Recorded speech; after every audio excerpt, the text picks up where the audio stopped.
আসসালামু আলাইকুম, কি অবস্থা সবার? আশা করি সবাই ভালো আছেন।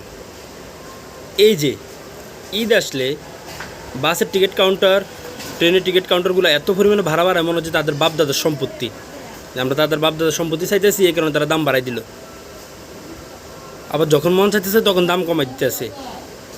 এগুলো কি মগের মূল্য পাইছে? তো জুমার নামাজ শেষ করে আমি ইউটিউবে ঢুকলাম, যেহেতু দেশের খবর, বাইরের খবর, যুদ্ধের খবর এগুলো দেখা লাগে। তো ইউটিউবে ঢোকার পর দেখলাম যে ভোক্তা অধিদপ্তরের কিছু অভিযান চলতেছে, বাস কাউন্টারে, টিকিট কাউন্টারে এগুলো চলতেছে। তো খুব ভালো লাগছে ভাই। চিন্তা করেন, 400 টাকা টিকিট 800 টাকা বিক্রি করতেছে। ইভেন আমরা যখন কুমিল্লা যাই ঠিক তখন সেম ঘটনাটাই ঘটে, 100, 150, 200 টাকা করে বাড়াই দিতেছে। একটাবার ভাবুন, একটা বাসে যদি 80 থেকে 90 জন লোক বসে, সেখানে যদি 150 টাকা 200 টাকা করে বাড়ায়, তাহলে তাতে কতটুক পরিমাণ লাভ হইতেছে। সো তাদের যে অভিযানগুলো দেখলাম যে আমার অনেক ভালো লাগছে। আর এগুলো কিন্তু ভাই ডক্টর ইউনূসের আমলে হইতেছে, আগে কিন্তু হয় নাই। যদিও হয়েছে, ডাবল পরিমাণ প্রকাশ করছে, কিন্তু এখন অহরহ হইতেছে, অহরহ জরিমানা করতেছে।